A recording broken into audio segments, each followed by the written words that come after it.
Mari kita mulai masuk ke peristiwa yang melibatkan para gembala sebagai saksi inkarnasi.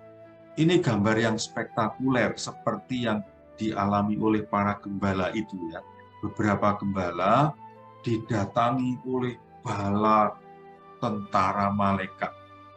Nggak hanya satu, semula satu, terus rombongannya ikut. Ada begitu banyak. Malaikat berperan penting memediasi antara Allah dan manusia. Kapan, dalam peristiwa apa, saya tidak mencari Allah, tetapi Allah yang mendatangi saya? Biasanya, secara khusus, Tuhan hadir itu dalam sebuah situasi yang sulit. Ini, kata kuncinya ini, a difficult situation. Ketika kita mengalami peristiwa-peristiwa yang berbeban berat, sulit, biasanya di situ Allah sudah hadir membantu kita. Maka lacaklah, temukanlah peristiwa-peristiwa yang sulit dalam hidup. Coba lihat, pasti ada kemudahan-kemudahan yang kamu dapatkan. Pasti ada orang-orang yang membantu, walau hanya kecil. Mungkin seharusnya celaka gitu ya, tetapi selamat. Itu jejak Tuhan. Oke, saudara-saudari, di bagian para gembala, maka saya mau mengajak Anda untuk berdiam diri sejenak untuk menemukan sampai di tahap ini.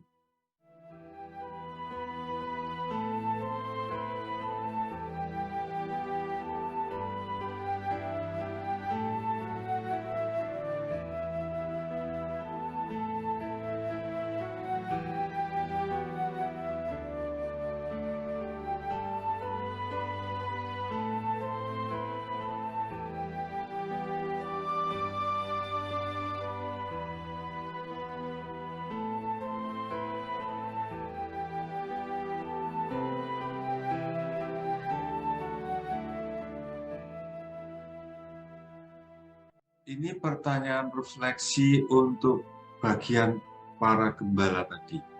Siapakah malaikat-malaikat konkret yang berperan dalam hidup? Temukanlah. Kalau Anda bisa menemukan, ingat-ingatlah. Maka saya yakin Anda akan lebih merasa dicintai, ditemani, dibimbing, diberkati. Karena ada orang-orang yang memberi perhatian secara khusus. Temukanlah malaikat-malaikat itu. 2. Kesulitan hidup seperti apa yang pernah kamu alami dan kamu menemukan Allah lewat orang-orang dekatmu itu. Kalau Anda bisa menemukan momen-momen yang sulit dan Anda bisa melihat jejak Allah, saya yakin seperti yang saya alami sendiri, saya makin percaya pada Allah yang bekerja dengan aneka macam cara. Oke, itu bagian para gembala. Kita bergerak ke bagian berikutnya. Simeon dan Hana. Tadi para gembala itu kurang lebih kan orang-orang yang usia produktif, ya, yang masih bekerja, kuat gitu. Simeon dan Hana ini kakek-kakek, nenek-nenek. Maka ini cocok untuk saudara-saudari yang senior di antara kita ya.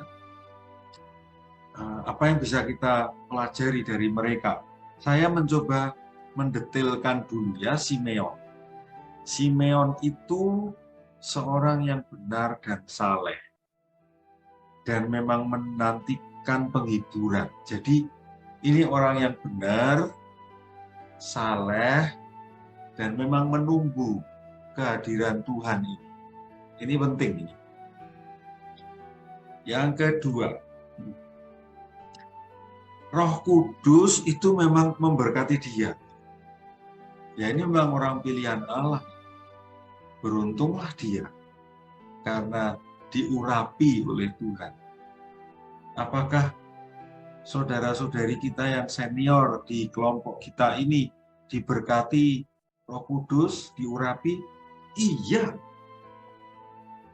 Kita semua dibaptis, ya kan? Sakramen Krisma, pengakuan dosa, Ekaristi. Menurut saya, kita diurapi. Atau saudara-saudariku yang senior di kelompok ini, Anda semua diurapi oleh Tuhan. Jangan ngomong tidak diurapi loh ya. Kita diurapi. Dan Simeon datang ke bait Allah. Ketika bayi Yesus itu dibawa ke bait Allah. Dan ini teman-teman, ini saudara-saudariku senior di kelompok kita ini. Simeon setelah menatang bayi Tuhan Yesus itu, singkat kata, siap mati. Ya nggak sih? Coba lihat, Tuhan biarkanlah hamba-Mu ini pergi dalam damai sejahtera, sesuai dengan firman-Mu. Sebab mataku sudah melihat keselamatan. Bahasa gampangnya setelah ketemu dengan Tuhan itu, Tuhan, saya siap mati, dipanggil sekarang. Gila ya. Hana, nenek Hana. Nenek Hana ini seorang nabi dan janda, berumur 84 tahun. Nenek, nabi, janda. Sebuah status yang tidak dihormati di Israel itu. Perempuan itu jelas-jelas tidak dihormati, atau warga negara kelas 2. Janda, makin turun lagi. Tapi nenek Hana ini mampu melihat Tuhan Yesus dan dia sangat bahagia. Dan dia tidak pernah meninggalkan bait Allah. Jadi dia hidup di sekitar bait Allah itu. Dan kegiatannya adalah beribadah, berdoa, berpuasa, mendekatkan diri pada Allah. Saya kira ini teladan yang baik sekali untuk siapa saja, bukan hanya untuk para senior di antara kita, tetapi kita yang muda-muda pun saya kira juga penting. Pada saat bayi itu berada di bait Allah, dia datang ke situ bersyukur banget. Tapi menurut saya hebat nih Hana ini. Hana ini juga punya kemampuan kontemplasi yang tingkat tinggi ya. Dia bisa melihat Allah dalam diri bayi Yesus itu kan. Tidak setiap orang bisa melakukan itu. Mengapa dia bisa begitu? Ya, kembali ke tadi yang sudah dijelaskan itu ya. Banyak berdoa, banyak berpuasa, banyak beribadah. Saya kira ini kuncinya. Saudara-saudari, ini penting. Beribadah, berpuasa, berdoa. Ini menajamkan kemampuan kontemplasi. Dari paparan yang kedua ini, bagian mana yang paling menyentuh hati Anda?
Lanjut, mari saudara-saudari, ini pertanyaan refleksi yang semoga bisa membantu Anda untuk mencoba membuat simpul-simpul penting. Ya.